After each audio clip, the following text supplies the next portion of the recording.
Greetings, friends. Bonjour, chers amis. Alors que nous poursuivons notre voyage à travers la tragédie des siècles, nous examinerons les fondements menant à ce qui est connu sous le nom de la marque de la bête. Ce sujet intrigue de nombreuses personnes. Alors que nous plongeons dans cette étude, il est très important de garder à l'esprit que le livre de l'Apocalypse est riche en symboles et la Bible elle-même interprète ces symboles. Dans notre vidéo de la semaine dernière, nous avons découvert qu'il y a deux êtres prophétiques dans Apocalypse 13. L'un sort de la mer, l'autre, décrit comme une bête semblable à un agneau, sort de la terre. En Apocalypse 13, 11, nous lisons que la bête qui apparaît d'abord comme un agneau avec deux cornes parle comme un dragon. Au verset 14 et 15, nous lisons « Et elle séduisait les habitants de la terre par les prodiges qu'il lui était donné d'opérer en présence de la bête, disant aux habitants de la terre de faire une image à la bête, qui avait la blessure de l'épée et qui vivait. Et il lui fut donné d'animer l'image de la bête, afin que l'image de la bête parlât, et qu'elle fit que tous ceux qui n'adoreraient pas l'image de la bête fussent tués. » Le verset 17 fait référence à cette image de la bête comme d'une marque et explique que personne ne put acheter ni vendre sans avoir la marque, le nom de la bête ou le nombre de son nom. Alors, quelle est cette marque? Est-ce une marque littérale ou un symbole qui porte un sens plus profond? Explorons ce que nous comprenons de la Bible. Nous voyons en Apocalypse 13 que cette image est produite par la bête à deux cornes ou semblable à un agneau et que c'est une image à la bête. Elle est également appelée une image de la bête. Donc, pour comprendre ce qu'est cette image et comment elle sera formée, nous devons étudier les caractéristiques de la bête elle-même. Eh bien, cette bête, représentée comme sortant de la mer, comme nous le lisons en Apocalypse 13, 1, 10, représente la papauté. Nous avons également vu que la bête à deux cornes, ou semblable à un agneau décrite dans les versets 11, 18 du même chapitre, représente les États-Unis d'Amérique.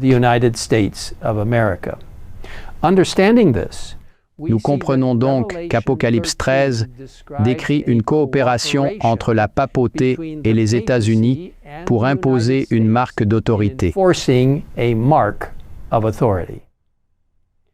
Dans notre étude de l'histoire de l'Église telle qu'elle est décrite dans la tragédie des siècles, nous avons vu que lorsque la primitive Église eut perdu l'esprit et la puissance de Dieu en abandonnant la simplicité de l'Évangile et en adoptant les rites et les coutumes des païens, elle voulut opprimer les consciences et rechercha pour cela l'appui de l'État. Ainsi naquit la papauté, c'est-à-dire une Église dominant l'État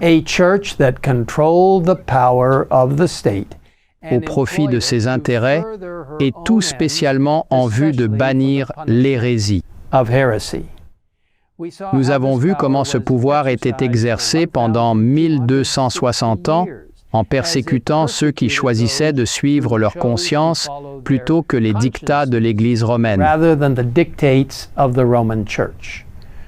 Nous avons ensuite vu comment, comme cela a été prédit en Apocalypse 13, 3, ce pouvoir serait mortellement blessé, mais que la blessure mortelle serait guérie. Comme nous l'avons vu dans l'histoire, la première partie de cette prophétie s'est réalisée en 1798, lorsque le pape a été capturé et que le pouvoir de la papauté a été brisé pendant un certain temps. Cependant, la prophétie a également prédit que la blessure mortelle serait guérie. Tout comme la première partie de la prophétie s'est réalisée, nous savons avec certitude que la deuxième partie le sera également. Ne perdons pas de vue que c'est l'apostasie qui amena la primitive Église à rechercher l'appui du gouvernement et prépara la voie à la papauté. Nous lisons à propos de cette apostasie dans 2 Thessaloniciens 2:3. Que personne ne vous séduise d'aucune manière, car il faut que l'apostasie soit arrivée auparavant et qu'on ait vu paraître l'homme du péché, le fils de la perdition. Ainsi, l'apostasie dans l'Église préparera le chemin pour l'image de la bête. La Bible nous dit clairement qu'avant le retour de Jésus, il y aura à nouveau un grand déclin spirituel. Dans 2 Timothée 3, 1, 5, il est dit « Sache que, dans les derniers jours, il y aura des temps difficiles, car les hommes seront égoïstes, amis de l'argent, fanfarons, hautains, blasphémateurs, rebelles à leurs parents, ingrats, irréligieux, insensibles, déloyaux, calomniateurs, intempérants, cruels, ennemis des gens de bien, traîtres, emportés, enflés d'orgueil, aimant le plaisir plus que Dieu, ayant l'apparence de la piété, mais reniant ce qui en fait la force. Éloigne-toi de ces hommes-là. » Mes amis, les problèmes se multiplient tout autour de nous.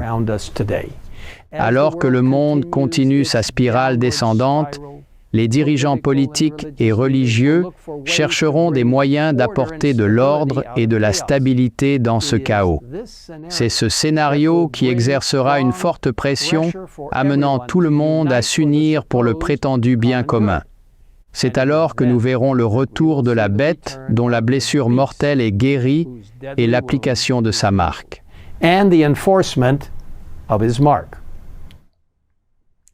Dans notre prochaine vidéo, nous examinerons spécifiquement ce qu'est la marque de la bête et comment nous pouvons l'éviter.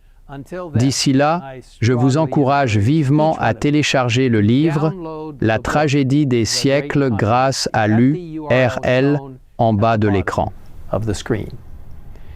Vous y trouverez une explication plus approfondie de cette prophétie très importante que nous étudions ensemble.